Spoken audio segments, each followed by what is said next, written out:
Oh, what do you think we're doing? I love making sounds. It's a lot of joy that I get. A big smile on my face.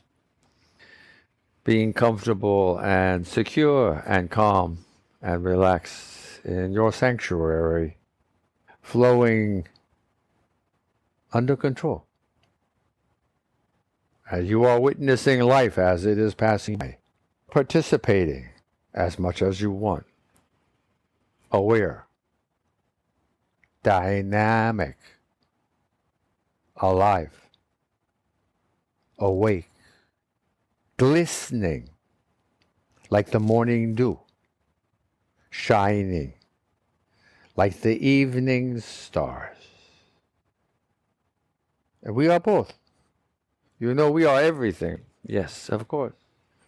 Every day I say this, many times, not once or twice, all day. We hear our bundles of miracles, very old as the universe, because we are made of the same thing. And even not so old, we're made of the matter that has been created in our universe, the debris, the interstellar dust, the energy swirling. We hardly, if at all, can conceive, right?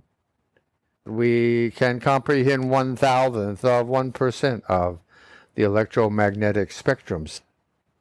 100,000th of what is what we can conceive. You know, we hear, we see. These are different wavelengths on the spectrum. We touch, we feel, we smell, we taste. We have a little narrow range of receptivity. 100,000th of what is. But yet we are here.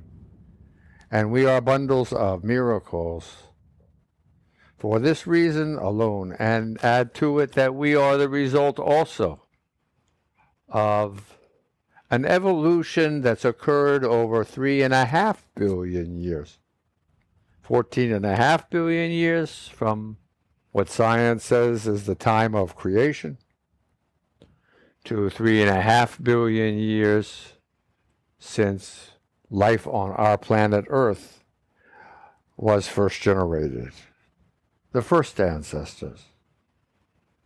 I'm not sure when DNA began to come into the picture, but whenever it was, that which was brought in is that which we still share within the species of Homo sapiens.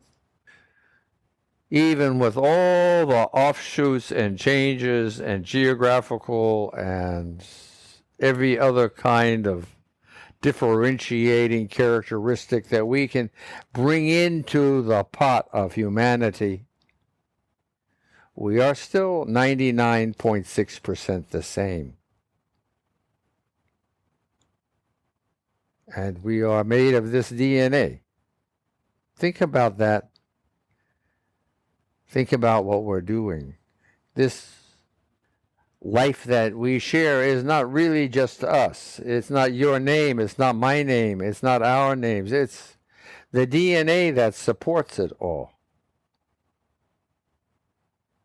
When we were conceived, one cell harbored, this egg harbored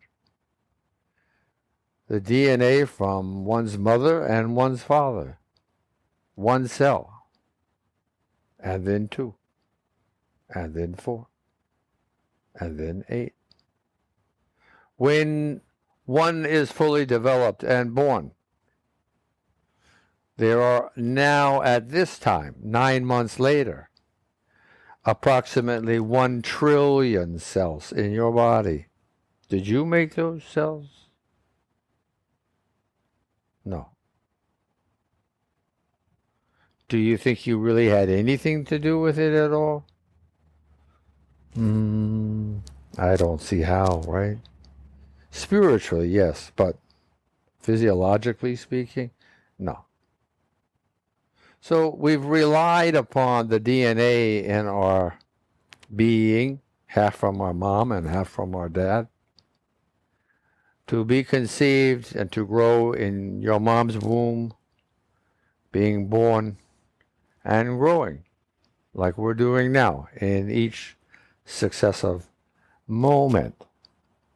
It is really a humbling story to hear of how we've come along in such generalities, but over this span of time, to share a simple perspective that science has brought to our attention.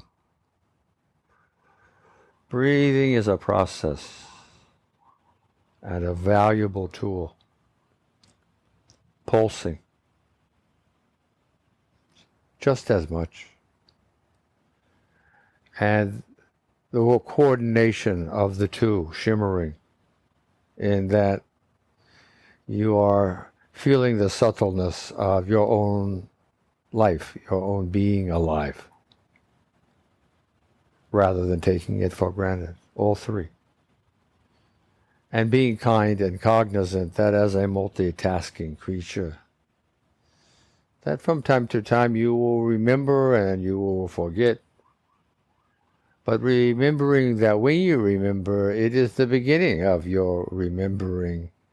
And it should be greeted with kindness and a sense of gratitude that you're back on your path. All day. Remembering it is not a 15-minute practice. My recommendation is you put your 15-minute practice to be the warm-up for the rest of your day. That you begin to remember the majesty of your own creation. That you are the king or the queen of your own being. I'll talk to you later.